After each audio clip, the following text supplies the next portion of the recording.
Hey guys, welcome to another episode of In Our Prime, a show where we discuss adulthood and all the adventures that we face becoming an adult. I'm your co-host, Priscilla Loomis. I feel like I change my name every time. Did you forget a little bit? No. Oh, that was for a dramatic effect. Priscilla Frederick. And that's Ken. Loomis.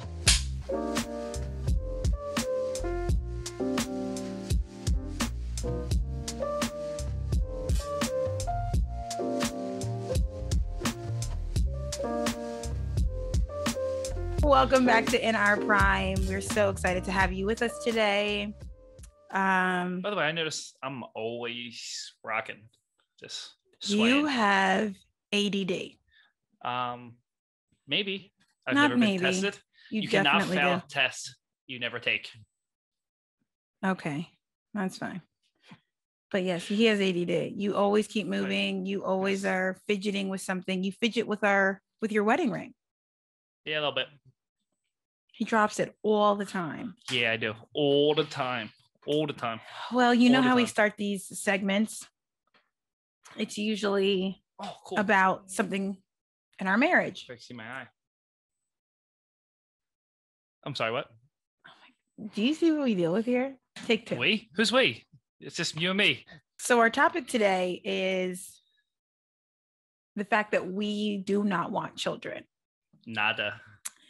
And it's something that it's split down the middle where people say one side, I want to say, oh man, you should have children. I'd say it's like you're 80, 20, 75, 25. Oh yeah. I think we get guilt tripped all the time. But then you're not having children. It's the greatest thing. You don't know love give you. Until you have children. It's the best day of your life. And then every time we go outside, we see people and their children, and it's like birth control. It does a job. It's like I don't want that. It's something I can't even. Like if imagine. I want to smack someone else's kid, there's a problem. Yeah. Like, can you shut your kid up, or I will, and that's not good. And it's very interesting. And I say 50-50 because when we go out to a bar or we're just having dinner and we get talking with the people around us and we tell them we don't want kids, a lot of them agree and are like, don't do it. You're fine. You want to have money? Go ahead. Do you. But there is something that just literally popped in my mind right now. Most of our friends, now we have our friends from high school and college, and I got my boys from way back that I love to death. But most of the people that we talk to and hang out with regularly are either our age without kids, or they're like 50 and their kids are grown. Yes. We don't hang out with people that have like a 5-year-old, and it's not on purpose, but it literally just clicked. That's true. It's not like the four of us are out on a Friday night and they're like, oh, well, sitter's got to leave at 10, got to go. Like, we don't hang out with those people. No. Not on purpose. It just happens. Yeah. That's true. Something I just realized. It's something before we even got married, we spoke about that we both agreed we did not want to have children. Why do you not want to have children? How much time I have? 5 minutes. Yeah. All right. So firstly, if that's a word. Firstly. Yeah. Secondly, thirdly, fourthly. Yeah. Firstly. All right. Firstly, they're expensive and we're broke. We are not broke. We ain't rich. We are not rich, but we are not broke. We broke. We po. We both have jobs. Okay. Doesn't mean anything. Oh my gosh. Okay. Secondly, I am the second of 5. Mm-hmm. My sister, so my parents were married in 86. My sister was born in 87. I was born 88. Mm-hmm. Pops got snipped. I was raised as the youngest. Something happened. The snipped got snip, snap, Michael Scott, and my mom was pregnant. So when I was 12 years old, I had a baby brother. And then my sophomore year of high school, we adopted, maybe freshman year, adopted a baby boy. So I had another newborn baby brother.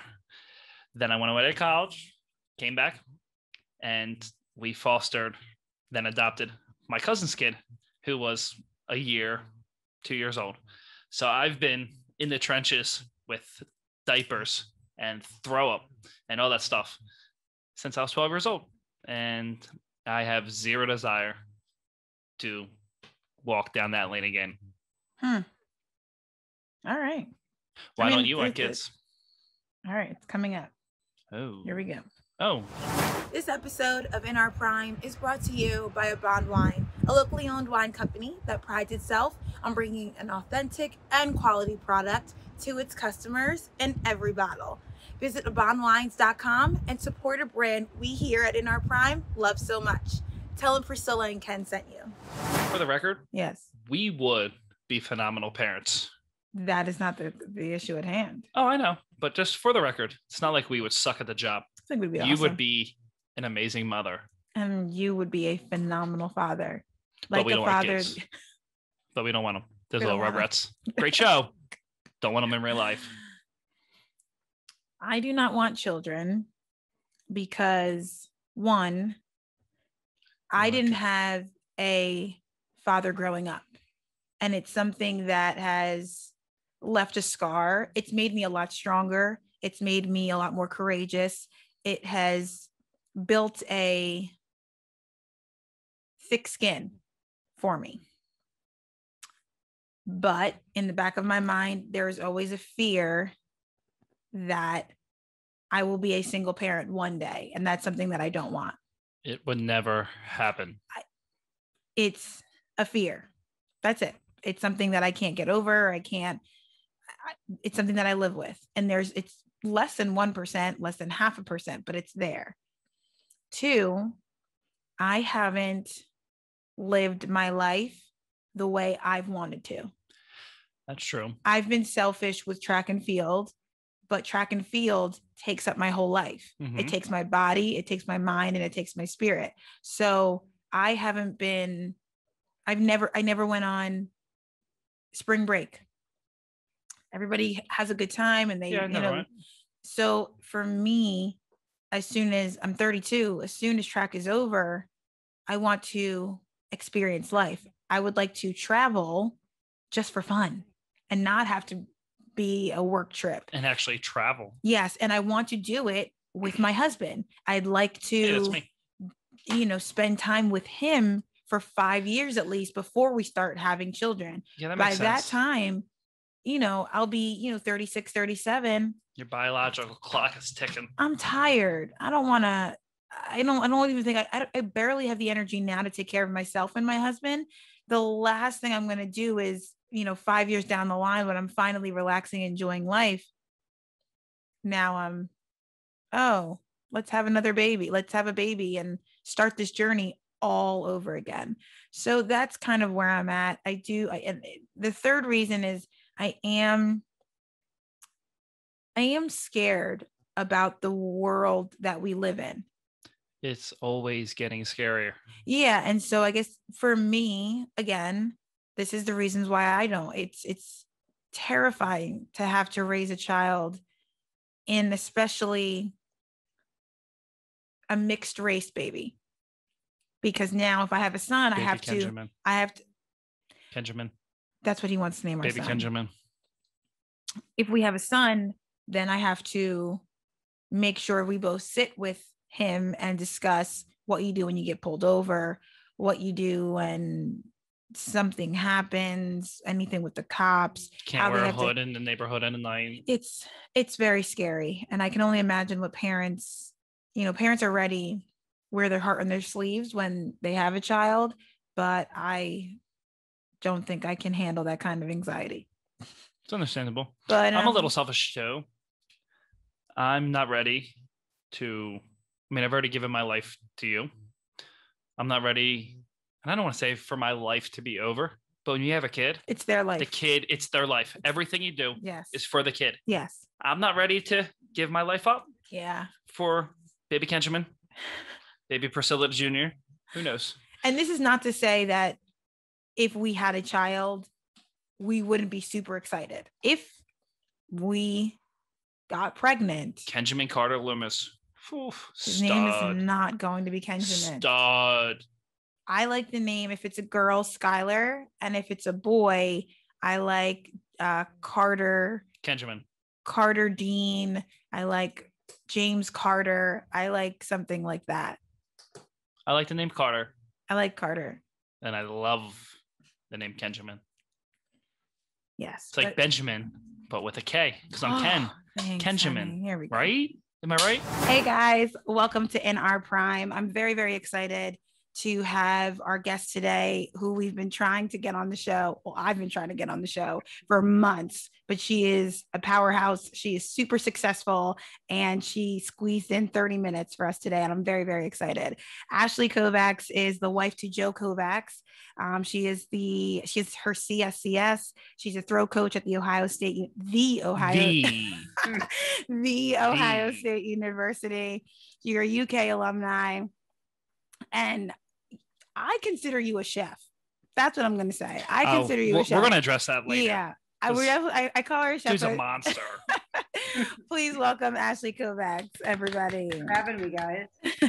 Thank you so much for being on here. And I'm sorry for stalking you so much and for being like, does today work? Does tomorrow work? Does next week work?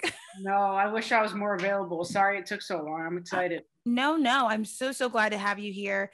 As soon as I've only competed with Joe once or twice when I was like kind of good. You guys were both at the Olympics together.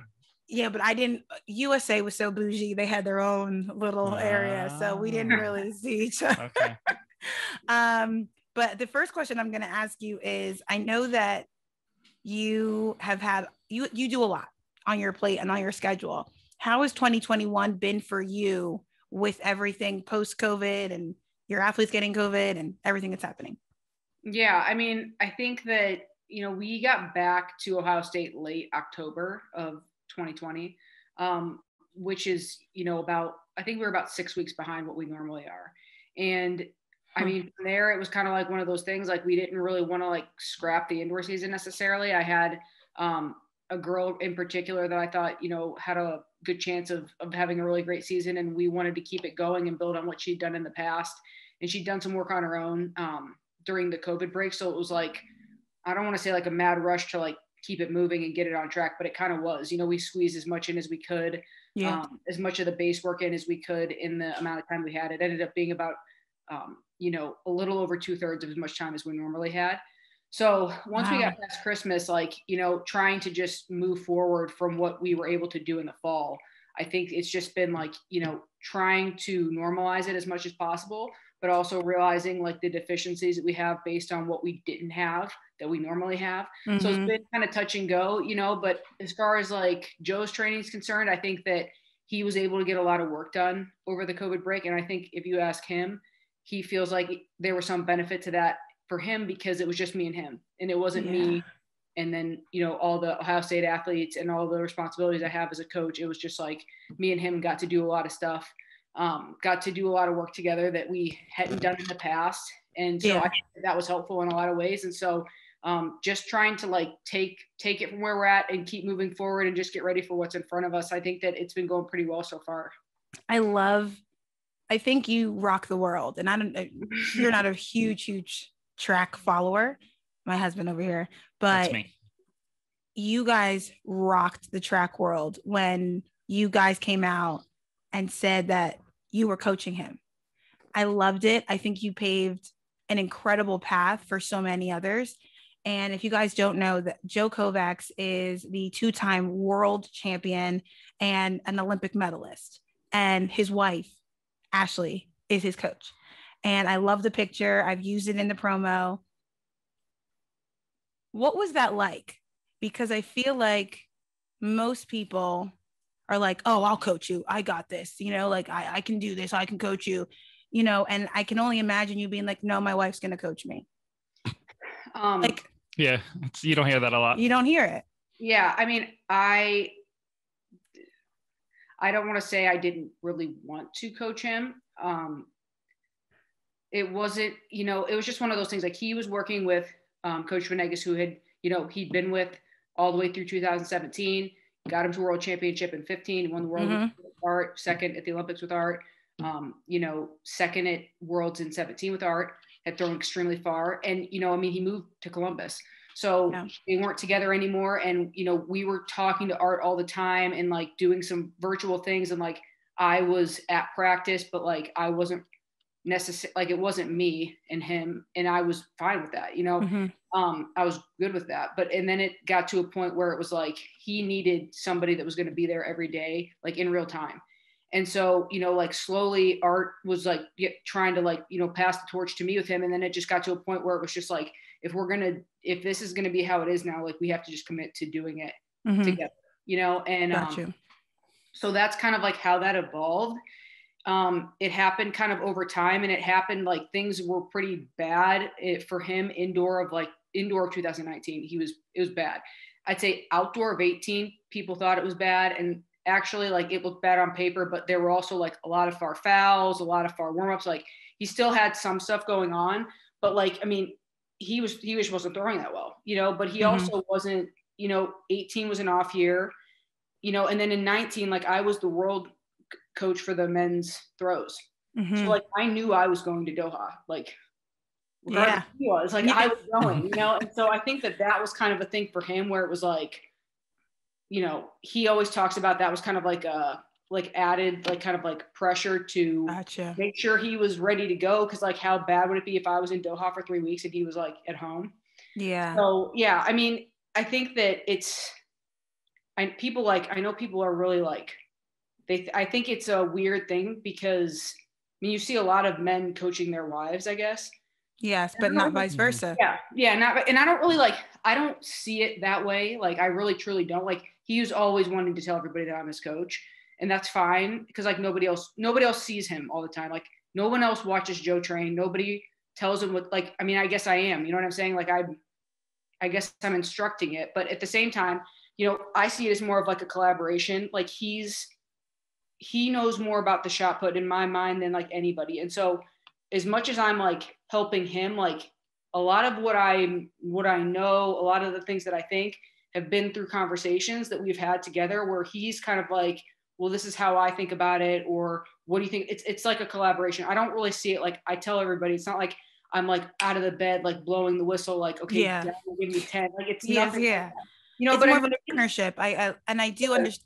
Do you guys talk about this like over dinner? Like it's something like things where that, does the relationship I mean, it's just stop? like, it's like one of those things. Like I've said this before. It's like one of those things. Like you have a good day at work, you come home and talk about it. You have a bad day at work, you talk about it. It's like you talk about it enough to like resolve it so that it's done and you can just carry on with your. I mean, like the reality is, and this is the truth, over quarantine, very, very like I feel like there were months where like we really didn't talk about it. Like it might be like, hey, like what time are you lifting? Because he's lifting in the basement, or like, are you gonna lift? Are you gonna do that workout? I'm gonna go ride my bike or whatever's gonna happen.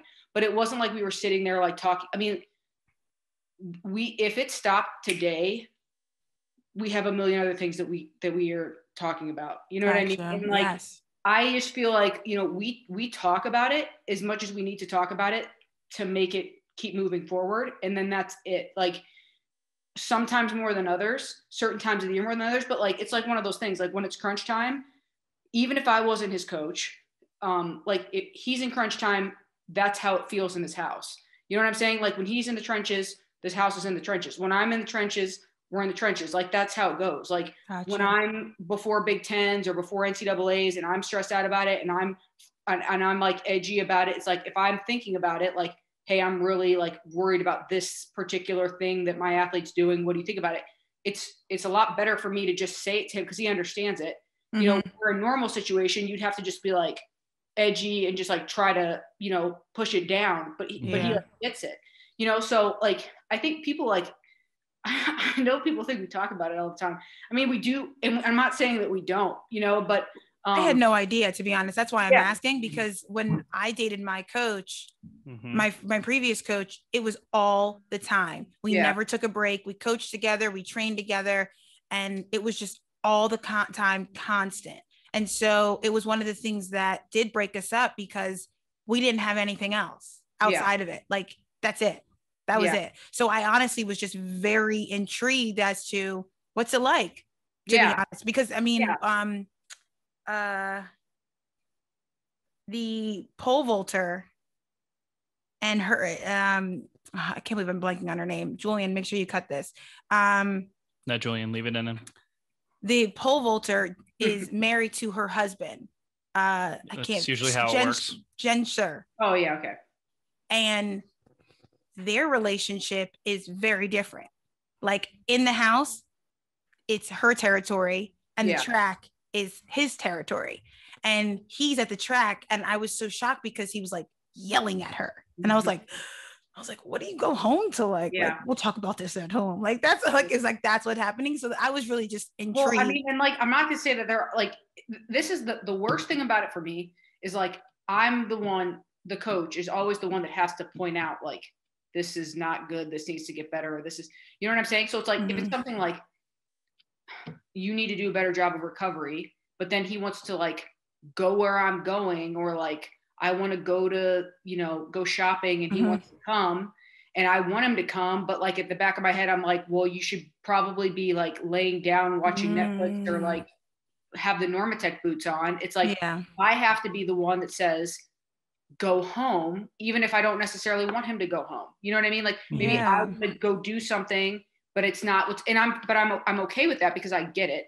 But like, I think the hardest part about it is being the regulator, because everybody needs somebody that's kind of like regulating, like, hey, I think you could do better with this. And like, nobody really wants to tell their husband like, oh, I think you could do better with this. I mean, I don't really have a problem with it. I don't love it. But like, there are just certain times where I'm like, I know you could probably do that a little bit better than you are. I just don't really feel like you're being that, intentional or diligent with this particular thing. And it's, I mean, he's really like, I think that the biggest thing about our situation that makes it work really well is like, he just doesn't have an ego like that. It's not like I say to him like, hey, Joe, like, we're going to stop eating ice cream and sandwiches for a while. And he's like, oh yeah, well, you're going to stop eating ice cream and sandwiches, or like, it's not like childish like that. It's just like, all right, yeah, maybe you're right, or whatever. Because I think that he realizes that I'm always trying to think about like the end game with him. I'm always trying to think about,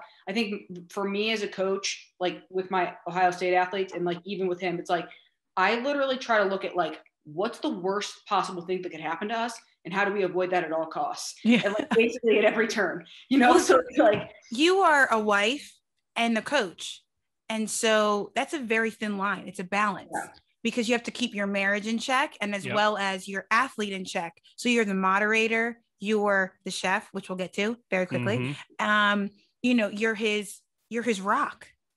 And I think you're doing a really great job of balancing it, or at least you're showing a really good balance. I appreciate it. I think that, like, we don't really, I mean, we honestly, like, truly, we like don't fight, like I bicker at him sometimes, like there's no doubt about it. Like if I think something's, or like, I mean, you know how it is, like you're an athlete and it's like, something's not going right and you're frustrated at practice. And then it's like, come on, like that this is, we need to do better here, this and that, like sometimes like that, but like, it's never like we don't fight. And I think that like, for me, like, especially with my job as a coach at Ohio State, like he's very, like, he really does a good job of like, kind of like keeping me in check and perspective wise with stuff, because, like I care about it a lot, and I think that's like, I think that's the thing that I think I care about it so much that like the people that I work with, they know I really care about it. They know I'm always really thinking about it, and they trust that they trust my judgment because they know that I'm like pretty thoughtful with it. So, I just think that he knows where my intentions are all the time.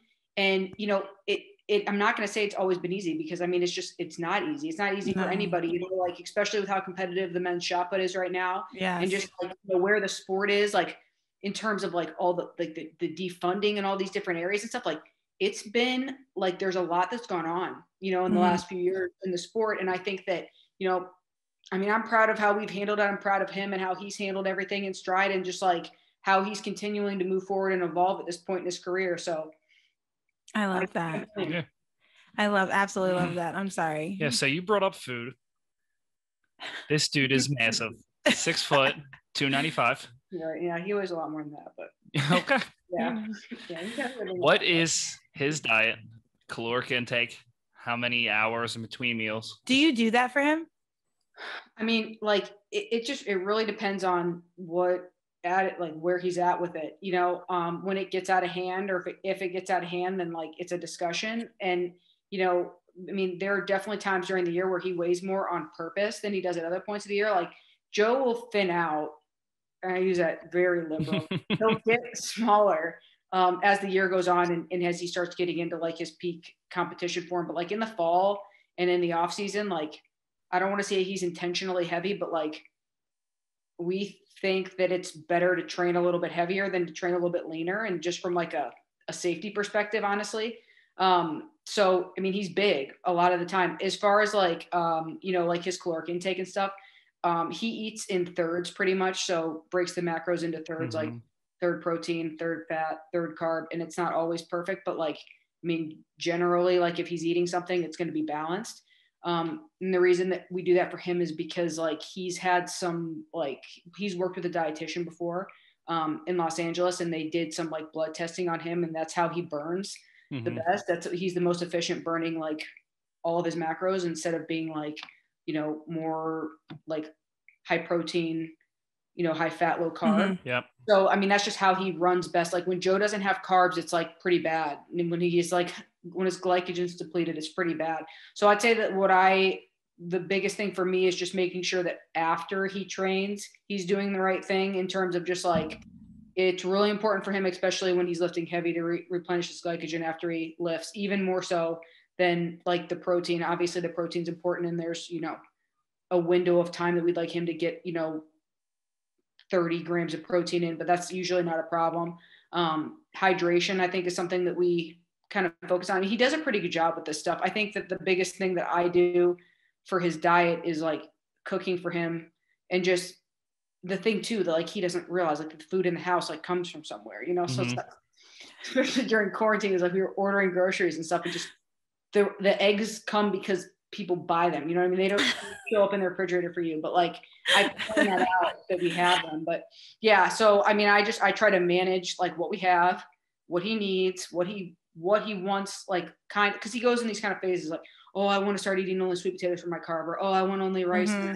Maybe I'm not going to eat bread for a few weeks. So whatever kick he's on with that, I try to, just, okay, that's fine. Just let me know what you need for that. But yeah. And then when he's like trying to be a little bit more strict, I mean, I just, sometimes like he went on this thing last summer, and it was like it got to be kind of a thing. It was like, he was only going to eat eggs and oatmeal. Cause we were doing like, I was like trying to show him like, just like, okay, you can have eggs and you can have a bowl of cereal, or you can have eggs and you can have bread, or you can have eggs and you can have like a piece of, like showing him how it kind of like adds up to the same thing.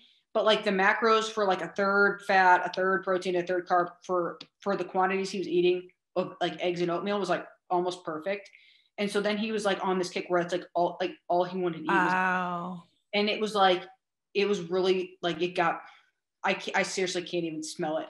He had like a bowl that I don't even know how big it is. It's like a huge like bowl. It's like salad bowl, like a Pyrex glass bowl that he'd make his oatmeal in. And it was like, honestly, I think was doing 2 cups dry, which was like 4 cups cooked. It was disgusting. It was just the quantities were just. Yep. I remember watching a video of him like cracking eggs, and it was like a dozen, and I was like, oh. Yeah. Oh yeah. It was bad. It was pretty gross, but like, I mean, in reality, it's like, I mean, you think about it, like egg has 70 calories in it, and it's like, he's easily going to have 700-800 to 1,000 calories for a meal, like regardless, so the quantities that he needs to be eating to like fit that is pretty aggressive. Yeah. So I stopped eating eggs for a while. I can only imagine. It's so gross, but yeah. So, I mean, he's pretty like, I don't want to say he's easy when it comes to that stuff. He's not really like super picky about anything, he like likes everything that I cook, which, I feel like that's the thing, like that's Have you seen what you cook, girl? Do you see No. the pictures that you be posting and he be post? I like stalked her and I was like, so what is this? Because I'd really like to try it at home because everything is it's beautifully plated. It's like in the white bowl. You made lobster bisque. And I was like, I feel like I'm at a restaurant. Well, the bisque was awesome because like I try to not like for any reason other than just like I think it's a good thing to do. Like when I make something, I try to like use it all. So like if I have like, say I like did a like smoked chicken or something on, we have a Traeger and like smoked the chicken and then the bones, like making like a bone broth, which I think that stuff, I mean, like obviously there are like tons of like nutrients health and like benefits that come from that stuff, but just like using the whole chicken and everything that comes with it. And so like we had lobster it was New Year's Eve and we had lobster and I was just like, you have to be able to do something. Like I have to be able to do something with this. So I looked up lobster bisque and just used made stock from like the shells of the lobster bisque and then saved, like we had like 4 and I saved a couple of them and just used, I mean, it really was it. And like, the thing is, it's like, I say this, like my mom used to say stuff like this when people would be like, oh, you're cooking. And she would literally always be like, oh, it's not that hard. Like, it's really not that hard. Like a lot of the stuff is really not like super hard. I just think that it's one of those things where you kind of like know how to work with certain things. Like there's some things like he watches me do stuff and he's like, I couldn't do that. And it's like, well, first of all, because like 3 of your fingers are like the size of my entire hand. So that's like the first problem that will never probably get resolved. But you probably can't, like I was like cracking eggs with like one hand, doing something with my other hand. He was like, how, like try to. It's like mesmerizing. You're like, smash. I'm like, okay, never try that ever again. But I appreciate the effort. But yeah. My mom cooks really well. And I feel like in college, I started cooking a little bit because like you had to cook and I wanted to eat.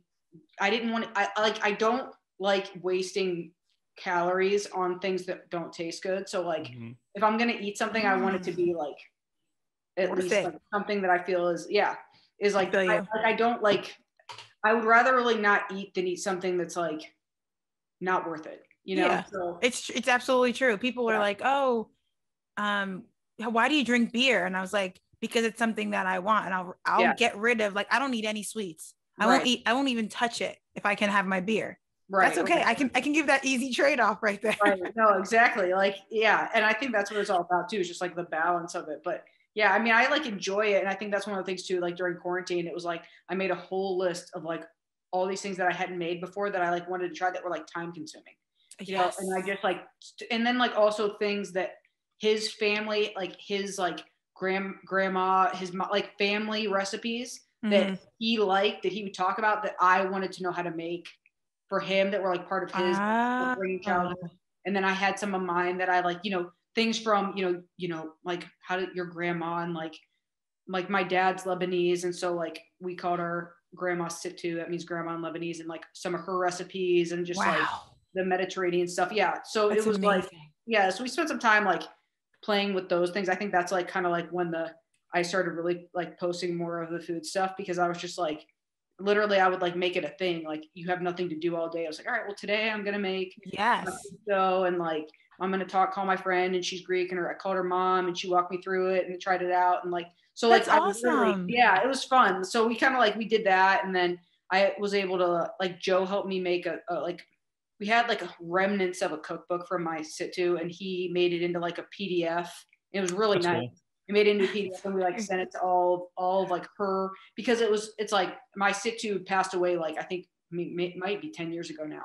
Okay. Her sisters are still alive. She had 7 sisters that are also alive. So I called one of them and asked her to make something. She's like, well, I think we have a rest. Like they sent it to me in the mail, like pages from the book. And so we like collected them, and Joe made it. And I sent it to her, and I was like, okay, now like if anybody asks you guys, you have it, how to send it, you know, and they thought it was like the craziest thing. Now they have it, like they can just text it. Like when the grandkids ask for like a recipe, they can just like send it. That's funny. That's such a great That's cool though. thing. It's really cool. I love that. Yeah, it was really sweet. My mom and like my sisters, everybody was like, thought it was so awesome. It's so sweet. Yeah. And do that and share that. Because again, food is something that people come together, they share. It's a bond. It is very true. It is. I don't want to take up too much of your time. I'm so sorry. I do want to we've talked about Joe, and I understand you guys are married.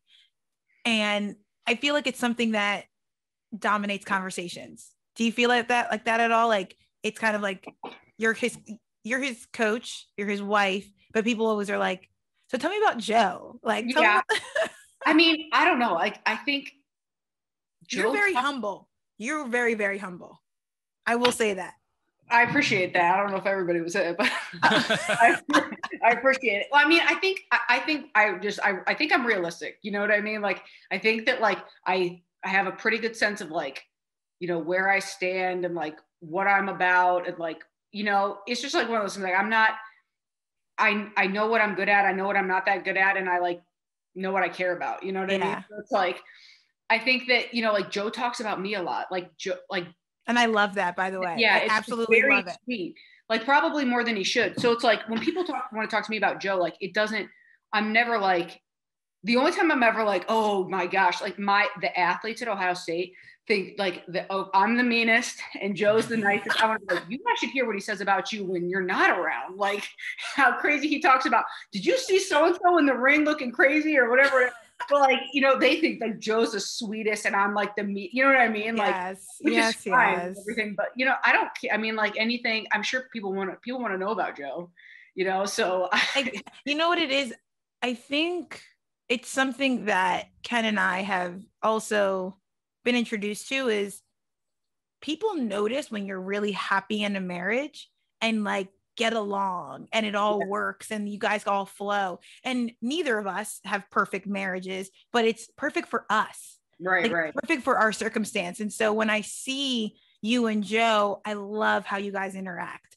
I love that you guys are interested in each other's lives. And you can tell that you guys give each other this love and this confidence, because I love how he talks about you. And it's the same way that Ken talks about me. I'm like, stop talking about me. Like, nobody cares that I'm an Olympian. Like, nobody cares. Like, he's like, yeah, everyone cares. You know, that's like, Joe says that stuff too. He's like, you know, nobody cares about the shot put. I'm like, yeah, some people do. No, people do. Yeah. Look, that post that you recorded of him squatting was everywhere. You know, that picture that you took of him doing the split in the air, that was everywhere. Like, these are kind of things that are like, people want to see a little bit and get to know the athlete. Yeah. And so for me, I wanted to get to know you because I think what you're doing and what you stand for, whether you know this or not, is absolutely incredible. You have given, especially women coaches, this confidence to be like, I can do anything, especially when it comes to track and field. Did you always want, because I put so much respect on the CSCS. The CSCS is really important. Was that always the goal, to get your CSCS? No, like definitely not. I had always programmed for the throwers at Ohio State. And then there was like a changing of the guard in terms of like the head of strength at Ohio State. And so the head of strength at Ohio State is Coach Maratti, who is over football. He's the football strength conditioning coach. Gotcha. And he's awesome. And he just told me like so that's kind of like that's the umbrella that I'm under now.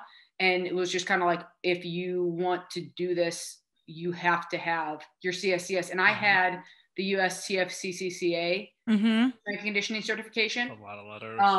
But they wanted the CSCS. So and like another example of kind of just like how supportive Joe's been, like I really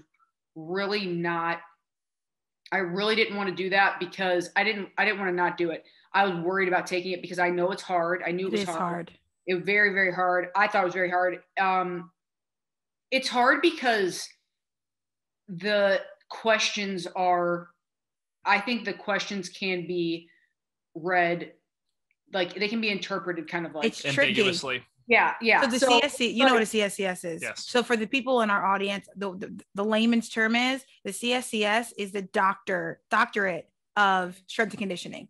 If you want to become a strength and conditioning coach, it's like getting your doctorate in it. It's being an expert in it in all levels and being able to program. That's what I took from it. The CSCS is like how you know how to program and how to get athletes stronger and more powerful in the most knowledgeable expertise way. That's my layman's way of saying it. Yeah, our like audience. every strength coach in the NCAA will have the CSCS. Mm-hmm. So that's what they wanted me to have, and I spent a lot of time with it. Like I took it kind of cold turkey at first, and it's like 2 sections, like the practical and the analytical. Mm-hmm. And I passed the practical section right away, and that's basically like the section that's asking about like kind of like how do you do a power cleaner? Like you watch the video and like, what's the coaching correction on this? Or like, how do you do overhead ball throw? Or how would you program this, that, and the third? Mm-hmm. So then the science part, that one I missed the first time I took it. I think I missed 5 or something. Okay. And I had to retake, like I missed 5 from what I needed to pass. So I had to retake that section. And that was a lot more, that was a lot more like term based and like science based in terms of just like energy systems and like, and like nutrition. And it wasn't, see, the thing is, it's like, I think that if it would have been nutrition for power athletes, I probably would have passed it maybe right away. But because it like they ask you questions like a synchronized swimmer just did with a 90-minute workout, how would you refuel them? Or this, cross country skier is doing this, that, and the third, like, how do you program? And it's just, so I had to really kind of dig in with some things that I probably will never think about. Yeah, what's the name? Never touch. Right. But like, I think it was, I mean, I told Coach Marati after I did it, I was like, I didn't want to do it, but I'm really glad that I did, because it just kind of forced me to like dig in on some areas that I probably wouldn't have ever dug in on. I'll tell you the one thing I do think that it really like started making me think about was like, like recovery energy systems, stuff like that, in terms of just like how different people recover out of workouts, and like basically like how someone like can recover differently than someone else that's doing the exact same workout, and I think that from like for Joe's perspective, just like he's so incredibly strong, and just like seeing how he recovers differently than like really anybody I've ever worked from, I think that it gave me some different perspective and kind of like helped me to maybe see things from a different lens than I had been seeing it from before. So, I mean, I definitely think it has benefit. I think, that, everything has, benefit. I think that any situation that you're in, any conversation you're in, you can like take something from it and like learn from it. And I never want to be the type of person or the type of coach that like thinks that I don't need to like keep expanding my horizons, because I think that's when you like start being terrible at your job slowly. So, I mean, it was cool. Like, I didn't really want to do it. I had to do it like right before Doha too, which was like, oh, wow. Yeah. Actually, I think I took it right after Doha, but I already had it on the books when I was there. So it's just like, I can't think about this right now. Yeah, seriously. Oh, yeah. But yeah, it's tough. I'm so glad that you got it too. I love it. I think it's really important. It's important. It's needed. I think it's needed for a lot of coaches. I really do. Yeah. But I also think that it's good to know what you don't know too. It's like good to realize like, hey, there's something I don't know, and like I need to learn about, and then learn about it and like know more. It's not, I mean, that's kind of like my coaching philosophy in general. Is just like, all right, well, where are your weaknesses, and then like, how do you get them better, and just keep doing that. It's that's like hard. Even like from like a perspective of like, wow, like I really feel like I train decent and I do well in practice, and then I don't do that good in meets. Like maybe I need to work on like how I'm handling like competition. Like it's true. Like it's like anything. Like it's like there's a reason why. If you look at stuff, there's like it's not that hard to figure out like, well, why is that happening? If you're realistic and like honest with yourself. And I mean, this is even like somebody for me. Like I'm a coach. It's like, okay, I don't like how all of my athletes look in this position. Like that's my fault because I'm the one coaching it and they all look the same. So that's my fault, not their fault. Like, how am I going to fix that? Gotcha. You know what I'm saying? Like, what's the problem? And then what's the fix? And it doesn't need to be so emotional. It's not like I'm a terrible coach because I can't get them to do this. It's like, all right, well, I need to get my bearings together about that particular piece of the throw, and then fix it, and then fix them, and then keep it moving. I think that's what makes you a great coach though. Very, like you said, you're like, I'm realistic. Like, you're never satisfied. Like the thing is, she's just like, okay, it obviously is messed up. How do I fix it? Yep. Most people would be like, this is another person's problem, or they'll take it personally. Like, yes, I'm. Or they'll blame their kid. Yeah, that's what I'm saying. So I think I think that's why you're so successful. I think it's because you're very honest. Yep. That's it. You're very genuine and you're very honest. I love this. This is so great. Yeah. Last question. I have 2 questions. Babe, she has to go. It's okay, but I want to know. You can text Clemson. No. Clemson came out recently, said they're getting rid of track. Stanford came out recently, saying they're getting rid of wrestling and field hockey as a coach at a major university. How is this happening, and why is it happening? I seriously don't really know necessarily like why. I mean, obviously these are major sports. Yeah. Like high school sport, like right. sports. I mean, like normal ones. He was surprising, you know, like that's not, I mean, they've had a lot of success in track. You know, Minnesota's men had a similar situation, and they fought to get, you know, I think part of the program reinstated, and I was, you know, happy to see that happen for them. You know, I think that, I mean, at the end of the day, I'm very aware of the fact that like we are a non-revenue sport, and we spend, you know, and so it's like for anybody that says like, oh, football gets this or basketball gets that, it's well, basketball and football make money, you know, they generate the revenue. Yeah. And it's like one of those things where, you know, you talk about the Power Five and, you know, like having autonomy and all these things. It's like, at the end of the day, like if it becomes a numbers thing and it's a, you know, money in, money out type of deal, like it's going to be tough, you know, for a lot of sports. And, you know, and that's not even, you know, obviously Title IX plays a big part of like all of this, but I mean, if this was strictly based on like business. Oh yeah. I mean, like, it's numbers, you know, it's money in, money out. It's, you know, and so, you know, I'm thankful that this is my career and that I'm getting paid to do something that I really enjoy doing. Like I'm basically living sort of the same life I was living when I was in college. I'm just in charge of what's going on now. And I have to go to kind of dope times. But yeah, so I mean, it's like, for me, it's like, I'm still surprised that this is even really like a thing that I get to do, but you know, so I mean, I feel bad for those kids, you know, and I know that like a lot of these programs have had kids like step up and, you know, try to do what they can to keep their program alive.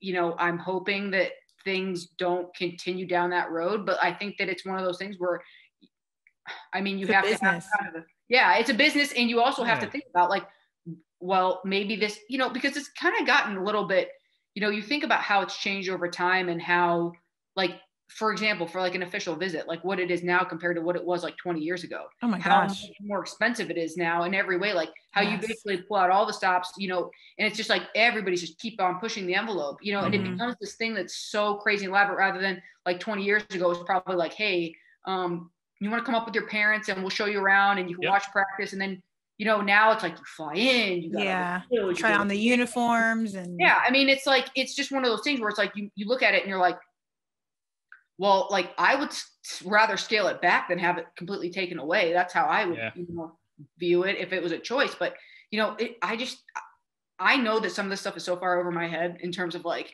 just like the small pog that I am in this, you know what I mean? Like, I know that. And so I'm, you know, I just try to, I'm thankful for what I have. I'm thankful that I work for a powerful university that is, you know, that is like very well known and well respected in the, you know, in the NCAA, and just, you know, hoping for the best, you know, and just, you know, it's sad. It's sad that that's happening, but just trying to take it all in stride and just, you know, and also have like a plan if, you know, if things get rough. That's always helpful. Yeah, yes. It's true. And then finally, since this is the In Our Prime podcast, do you feel like you're in your prime? Yeah, I mean, I think in a lot of ways I feel like that. I mean, like physical prime, it's like, I don't know. I mean, maybe I was a little bit ago, maybe, I don't know. You know, I feel like you look back on like the last 3 years of your life and then the last 3 years before that, you kind of like see how things have like slowly changed. I mean, I'm definitely, for me, I feel like it's like probably for sure the happiest I've ever been, you know. That's amazing. It's very good. Yeah, like holistically, I think it's like, you know, the most balanced and, for sure. But, you know, like, I mean, I don't know, like you think about like 3 years from now, or like, you know, when you have a family and stuff, and maybe that you feel like you're in the prime of your life then. I mean, maybe it'd be selfish of me to say that now before we have any kids or anything, that this is like the highlight of my life. This is the best it's going to be. I feel pretty good about it, you know, like I'm happy with where we're at and where we're going. But yeah, I mean, I think that, you know, I feel really thankful to have, you know, such a supportive spouse, and that we, you know, get along so well, and that we have so much fun together. And, you know, I couldn't ask for much more, you know, so I guess in that sense, definitely would have to say that's really cool. In my life. Yeah. I love it. Yay. I feel like a lot of people have said that. I'm so glad. Yes. you're getting me at the best part of my life. I was like, yes. Yeah, perfect. Good for us. Thank you so much for being on the show, for being on the podcast. If people wanted to follow your journey, how can they do that best? I post on Instagram. I don't really do that much on Facebook, and I don't really have a Twitter. So maybe just Instagram. On the gram. Yeah. Okay. We'll make sure to tag it underneath. It's all for the gram. It's all for the gram. Ash, thank you so much. Yeah. We appreciate you coming.